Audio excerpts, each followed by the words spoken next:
Shalom, salam dalam kasih Tuhan Yesus Kristus, pendengar setia Renungan Ceria.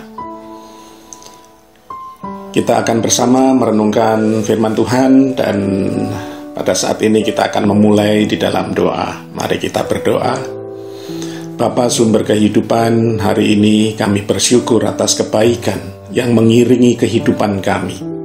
Kiranya Roh Kudus-Mu menolong kami memahami panggilan-Mu, agar kami menjadi pelaku firman dan kasih di dalam kehidupan, bagi kemuliaan Allah Bapa, Putra, dan Roh Kudus. Amin. Bacaan pada hari ini diambilkan dari kitab Injil Lukas pasal 16 ayat 9 sampai ayatnya yang ke-15, yang demikian. Dan aku berkata kepadamu, ikatlah persahabatan dengan menggunakan mamon yang tidak jujur, supaya jika mamon itu tidak dapat menolong lagi, kamu diterima di dalam kemah abadi.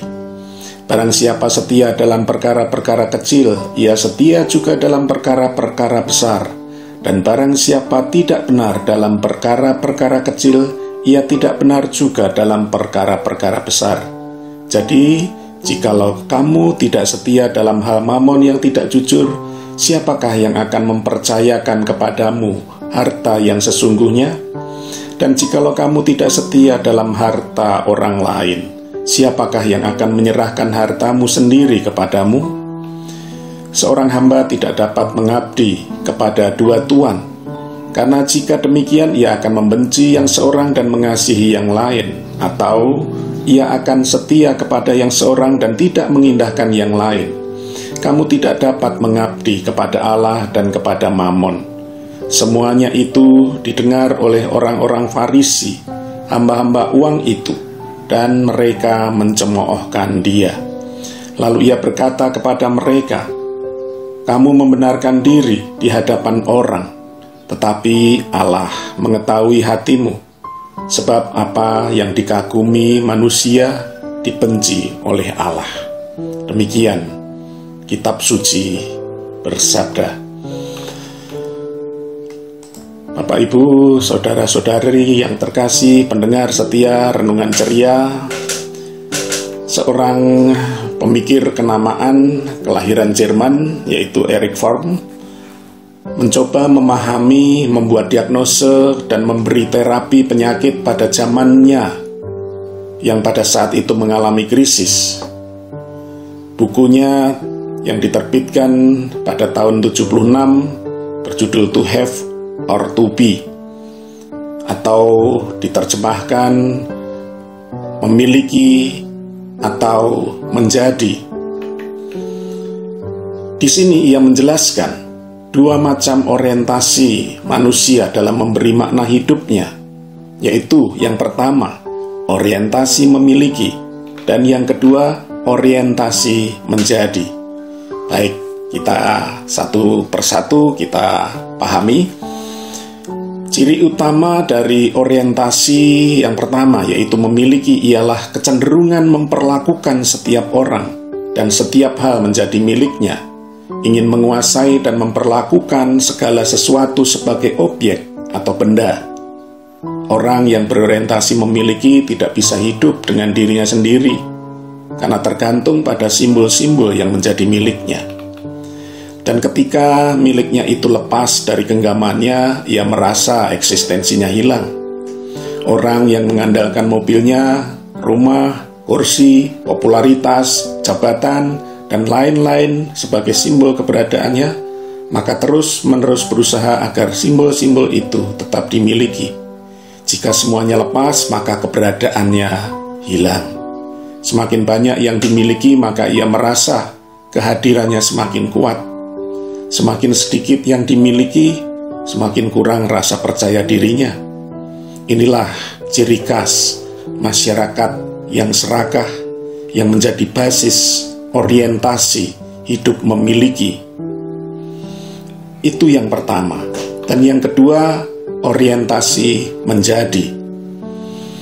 Orientasi hidup menjadi mendorong seseorang melakukan aktivitas yang tumbuh dari dirinya sendiri dengan tujuan yang jelas, serta membawa perubahan yang berguna secara sosial. orientasi atau arah hidupnya atau kehidupan menjadi ini membuang egosentrisitas dan sikap mementingkan diri. Orientasi menjadi menggerakkan hati dan kemauan untuk memberi, membagi, dan berkorban. Orang dengan orientasi menjadi akan selalu melakukan aktivitas. Namun ada dua perbedaan antara aktivitas dan kesibukan. Contoh kesibukan, seorang tukang batu yang diupah untuk mengerjakan pos keamanan. Dia melakukan kesibukan, tidak melakukan aktivitas. Mengapa? Karena tukang batu ini hanya sekedar menjalankan apa yang dikatakan oleh orang lain. Tetapi contoh kedua tentang aktivitas.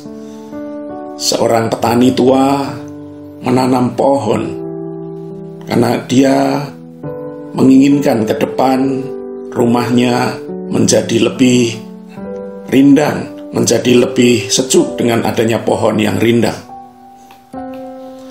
Dan inilah yang dinamakan aktivitas yang tumbuh dari kesadaran sendiri, tidak disuruh oleh orang lain.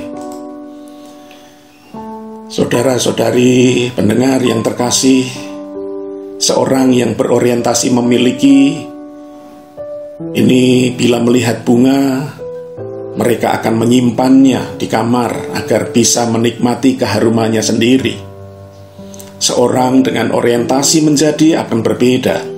Ia akan membiarkan bunga itu tumbuh, bahkan menyirami, memelihara, agar setiap orang yang lewat dapat menikmati keharuman baunya.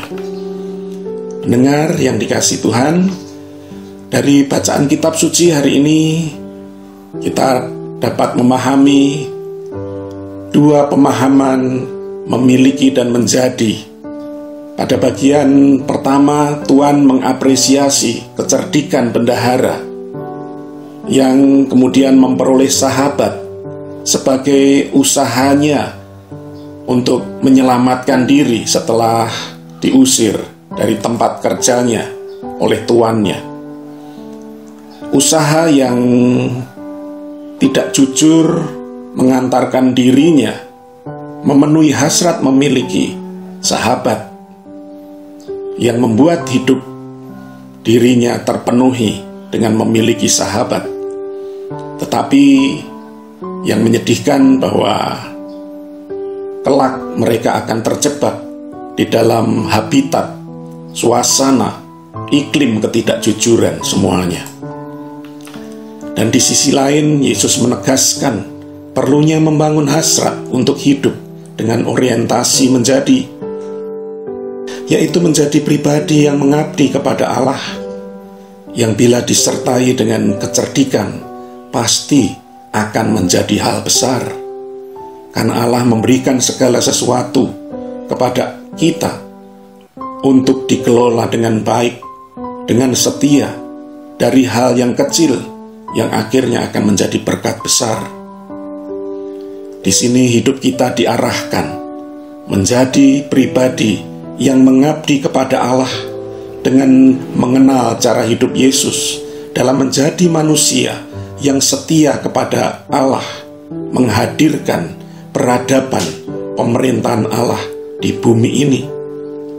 Marilah kita belajar hidup dengan orientasi menjadi milik Allah dengan setia, mulai dari perkara kecil.